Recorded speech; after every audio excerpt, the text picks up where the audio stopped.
All right, Mets fans, welcome back to the channel. It's your boy CP. We are continuing this ongoing conversation surrounding Starling Marte and his status in this New York Mets organization as we are fastly approaching opening day later this month. Before we fully get into this video, please do smash those thumbs up buttons if you're new to the channel. And if you're a Mets fan in particular, make sure to hit that subscribe button and comment your thoughts and opinions down below on this very topic. Last week, on March 3rd, it was reported by Mets on Sports Illustrated that the Kansas City Royals could still have some interest in the Mets veteran outfielder. And I quote, despite a trade for Mets outfielder Starling Marte falling through, or I guess I should say falling flat during the winter meetings, the veteran is still reportedly drawing interest from the team that was interested in him during the winter meetings in the Kansas City Royals. And it makes complete sense. The outfield for the Royals is anything but sure. They have Hunter Renfroe, they have AJ Melendez, but they are really lacking that depth, especially as one of their top prospects in Jack Caglianone is still not MLB ready. He's off to a very hot start in spring training. I believe 6 for his first 11, but last year only appearing in A ball or high A ball at the highest level of his career so far. Recent draft pick for the Kansas City Royals. He is going to be starting off his season in the minor leagues.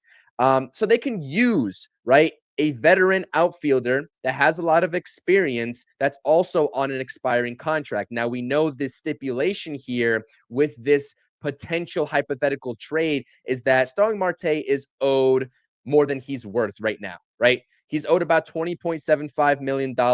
And the Kansas City Royals or any other team that would even be remotely interested in trading for Starling Marte are going to need the Mets to pay down some of that $20 million portion that he's owed for the 2025 season. And it seems like the Mets are willing to do it. Now, what I will say is that we have not seen Starling Marte in spring training action up until tonight. Fast forward a week since this last report. It is now March 10th as I am making this video, and it will be up on YouTube for you all to view before tonight's spring training action, in which Starling Marte actually is appearing as the DH in his very first spring training game of this 2025 season thus far.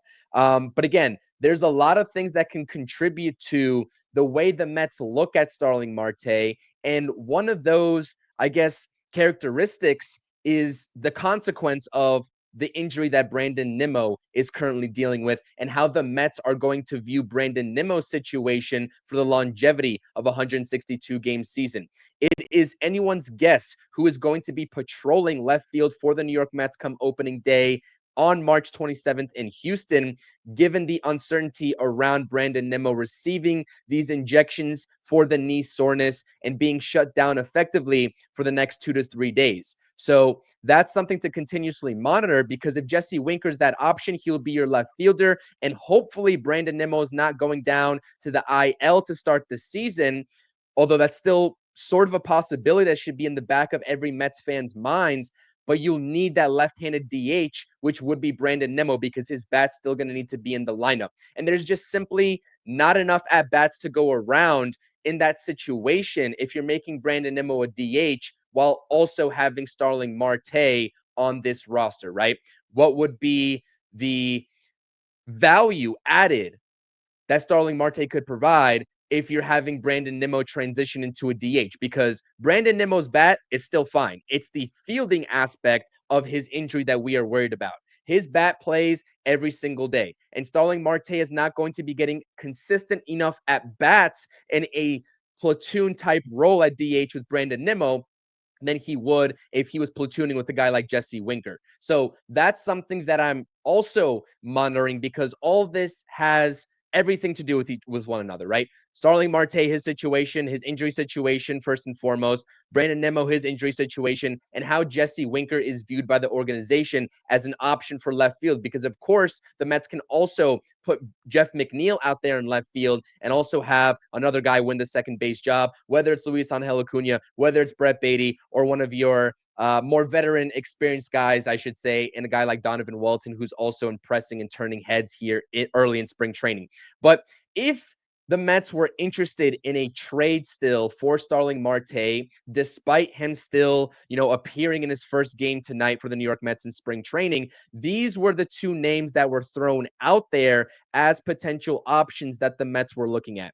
Angel Zerpa and Hunter Harvey. Now, the primary or preliminary discussions, I should say, definitely involved Hunter Harvey. He's 30, I believe, going on 31 years old, fireballer on an expiring deal himself. So he'll be an unrestricted free agent next season, next offseason. And he posted a 4.44 ERA over 50 and 2/3 innings pitched with a 25.1 strikeout rate for the 2024 season. He was an ex-Washington National, and he enjoyed a lot of success over there. Again, 96 to 97, even 98 miles per hour on his four-seam fastball, and he has a splitter as his secondary pitch. And we all know David Stearns loves pitchers that possess that splitter.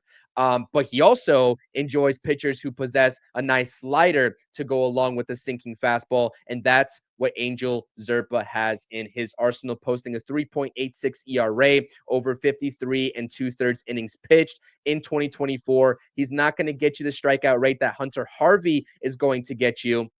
But again, you're talking about two different, guys at different points in their careers. Angel Zerpa being 25, going on 26 years old, with multiple arbitration years left on his contract. That is going to be the more expensive option and a one-for-one swap, for Starling Marte, even given the Mets paying down some of Starling Marte's contract, is just simply not going to get it done if they are targeting the lefty and Angel Zerpa. So I think that the most realistic option would be approaching the Kansas City Royals to see if they were interested in changing their minds, getting rid of Hunter Harvey via trade, and if they value Starling Marte enough. And that could also be, swayed by their recent addition this past free agency in Carlos Estevez. So maybe they view Hunter Harvey as expendable now. Now, I will say, if I was a betting man putting money on the situation surrounding Starling Marte for the Mets, I think he's going to be a New York Met come opening day,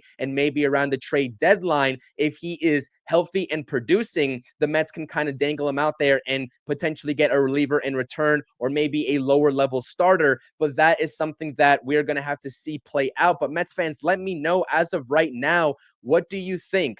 Do you think Marte is going to be in this organization? Do you think the Mets can possibly change the minds of the Kansas City Royals and getting some relief help back to begin the season in 2025? Let me know down in the comment section down below. This was the latest report on the situation. But again, on March 10th, when we're making this video, Starling Marte is set for his first live in-game at-bats during spring training tonight. And we will also be live for the post-game, both Rob and myself, following the conclusion of the game. And we'll definitely be talking about Starling Marte. So again, hit the thumbs up button if you enjoy the content and the recent updates surrounding the New York Mets. Make sure to subscribe, and we'll see you all in the next video. Peace.